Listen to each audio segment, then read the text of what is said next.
Welcome back to Educational Academy Asansol. I hope that you are all fine by the grace of God. So that day, last class, I took past perfect continuous tense and now I am going to teach future tense. ठीक है, तो इसके future tense जो है, future tense आज हम शुरू करेंगे।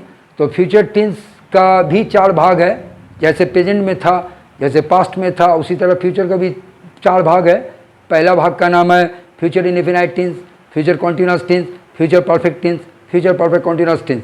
तो चलो पहले नाम लिखते हैं, फिर एक एक करके समझाएंगे। तो पहला लिखते हैं future tense.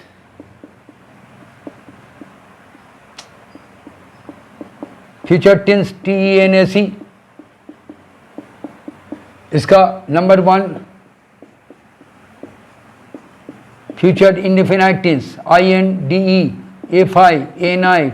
Future indefinite tense. Number 2 future continuous tense CONTINUOUS, continuous tense.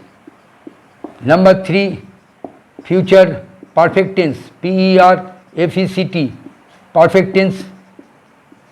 और last one future perfect continuous tense CONTINUOUS। अब पहला जो भाग है फ्यूचर इंडेफिनाइट टेंस, ये अभी हम तुमको समझाएंगे। ये फ्यूचर इंडेफिनाइट टेंस किसे कहा जाता है, इसका फॉर्मूला क्या है। तो हमको सिर्फ यही याद रखना है कि सेंटेंस के अंत में गा या गी रहेगा या गे रहेगा। अगर सेंटेंस के अंत में, वाक्य के अंत में गा रहता है, गा या गे या गी, तो समझ लो वो फ्यूचर इंडेफिनाइट टेंस है। जैसे मैं आऊँगा, मैं जाऊँगा, मैं खाऊँगा, मेरा भाई आएगा, जाएगा, खाएगा, मेरा बहन आएगी, खाएगी, पढ़ेगी। अगर ऐसा रहेगा तो समझ लो वो फ्यूचर इंडेफिनाइट टेंस का एग्जाम्पल है। और फ्यूचर टेंस इंडेफिनाइट का फॉर्मूला के अनुसार बनाएंगे। और ऐसे लिखना है, जो डेफिनेशन है वो हम लिखा रहे हैं, वो अलग देख के लिख लोगे। जब भविष्य काल में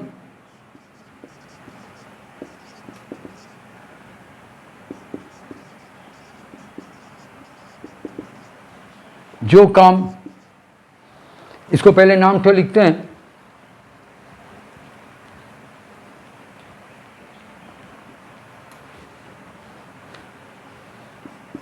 FUTURE, फ्यूचर इंडेफिनाइट टेंस।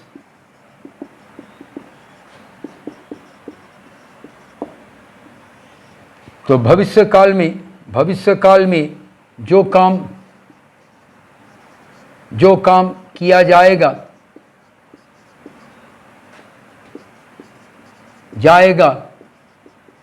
ऐसे काम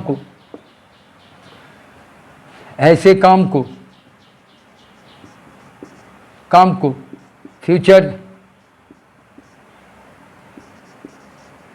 फ्यूचर इंडेफिनाइट टेंस कहा जाता है।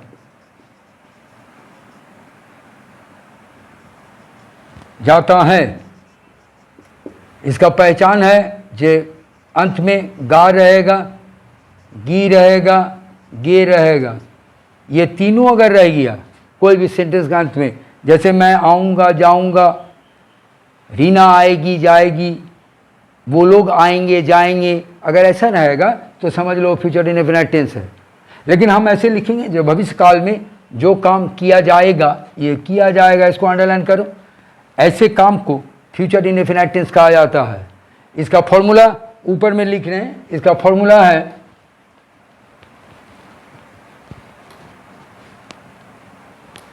होगा, सबसे पहले सब्जेक्ट लगेगा प्लस, सबसे पहले subject plus shall oblique will, दोनों में से एक तो होगा। Will plus verb 1 plus object, इस फॉर्मूला में आएंगे हम। सबसे पहले सब्जेक्ट होगा प्लस सेल या विल, दोनों में से एक तो लेंगे, वर्ब का पहला रूप लेंगे, फिर ऑब्जेक्ट लेंगे। अब सेल विल तो लेंगे, लेकिन कब सेल होगा, कब विल होगा, इसका कुछ नियम है, उसको थोड़ा देखना है। जे सेंटेंस वाक्य जो है वो अगर लगेगा, जे साधारण अगर रहेगा, सिंपल रहेगा, तो हमेशा फर्स्ट पर्सन के पास सेल लगता है। और अगर महत्वपूर्ण होगा, इम्पोर्टेंट होगा, महत्वपूर्ण होगा, तो हमेशा फर्स्ट पर्सन के बाद विल लगता है। ठीक है, तो चलो वो वाला रूल्स हम लिख रहे हैं यहाँ।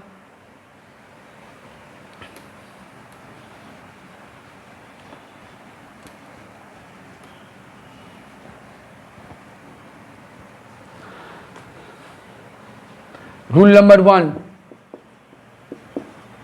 साधारण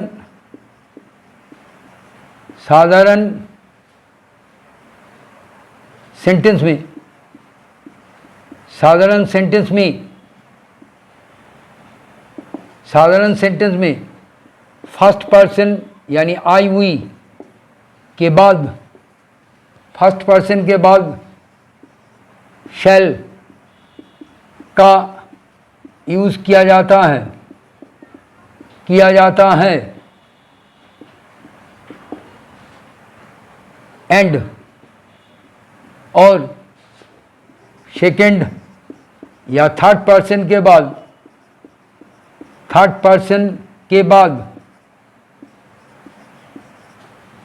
विल का यूज किया जाता है।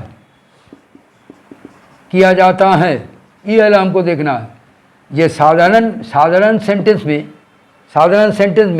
फर्स्ट पर्सन के बाद शैल का यूज किया जाएगा और सेकेंड या थर्ड पर्सन के बाद विल का यूज किया जाएगा। ये वाला देखना है।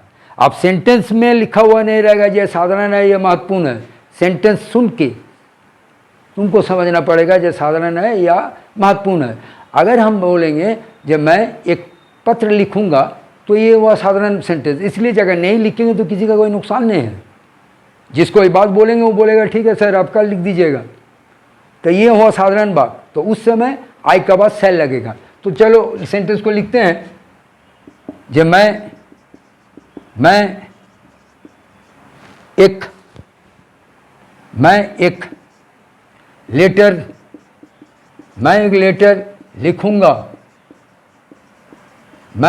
लिखूंगा, तो ये जो है पहले होगा मैं और लिखूंगा, ये वाला पहले होगा। लिखने का इंग्लिश हम लोग जानते हैं, राइट माने लिखना, बीच में रोट WROT, लास्ट वाला रिटिन WRITTEN। हमको ये पहला फॉर्म लेना है, इसलिए फॉर्मूला देखो वर्ब 1 है।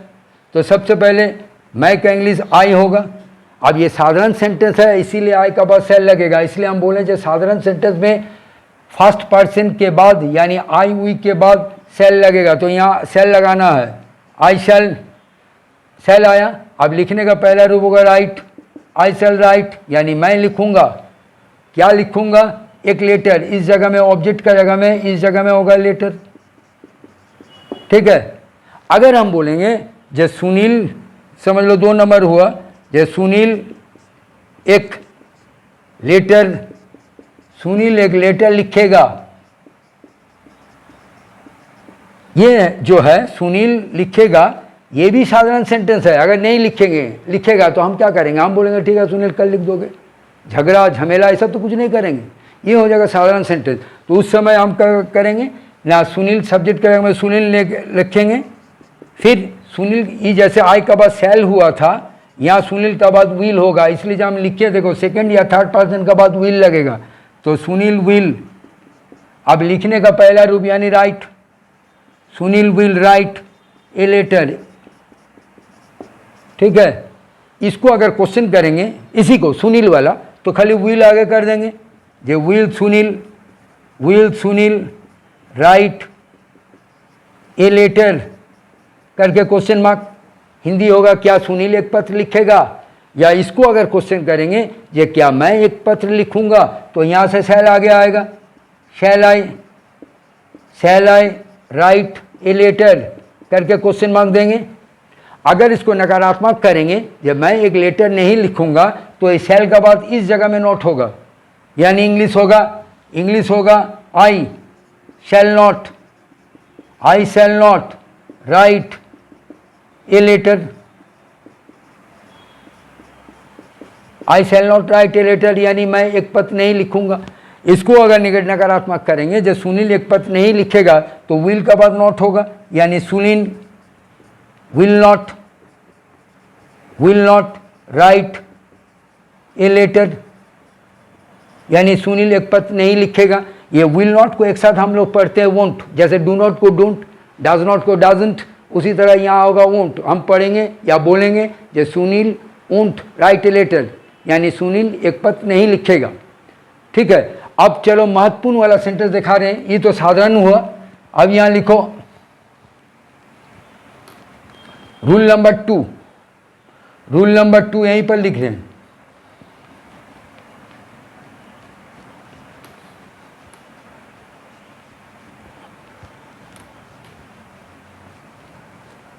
रूल नंबर 2 जो महत्वपूर्ण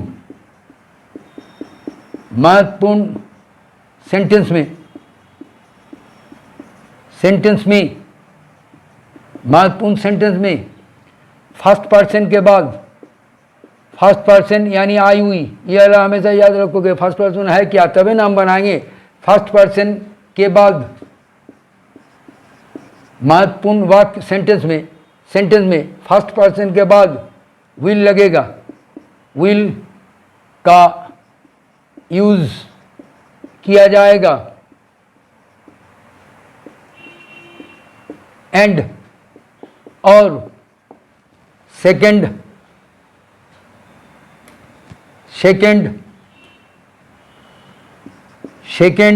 या थर्ड पर्सन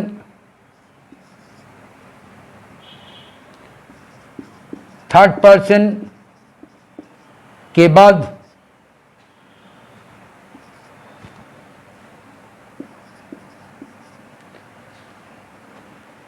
शैल का यूज किया जाता है। ठीक है, यहां बोलने जब महत्वपूर्ण सेंटेंस में फर्स्ट पर्सन के बाद विल का यूज किया जाता है एंड सेकेंड और थर्ड पर्सन के बाद शैल का यूज किया जाता है। ये देखना है जो सेंटेंस महत्वपूर्ण है कि नहीं, तभी ये फॉर्मूला होगा। माने आई का बाद विल लगेगा और थर्ड पर्सन होने से शैल लगेगा। तो अगर हम बोलेंगे, एक तो सेंटेंस बोलेंगे, अगर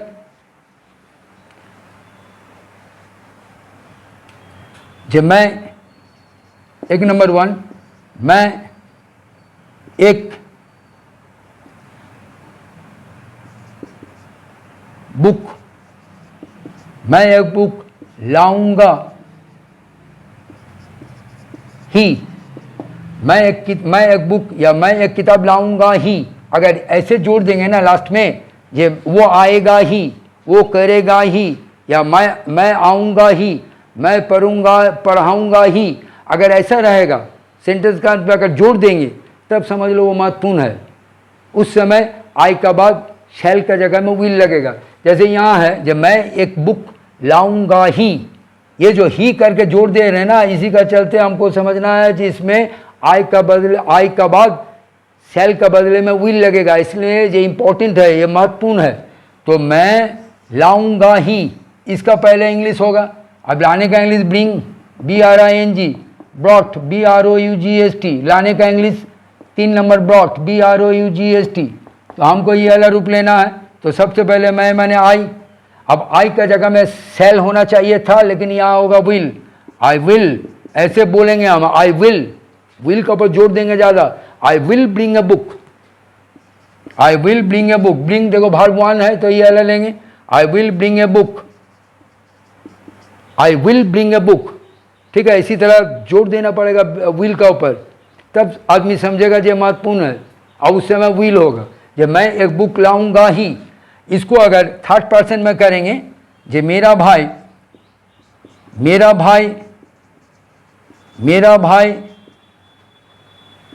एक किताब लाएगा ही,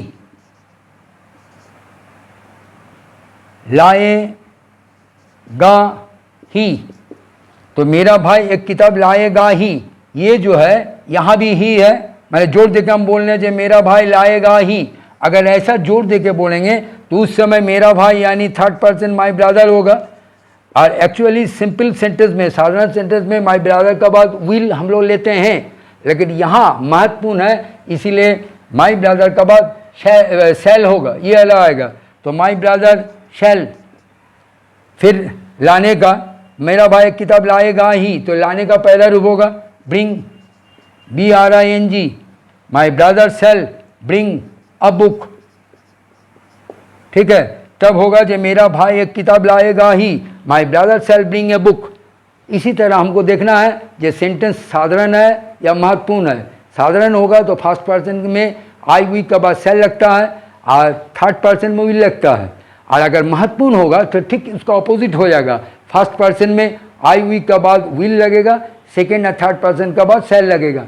ठीक है, समझ में आया?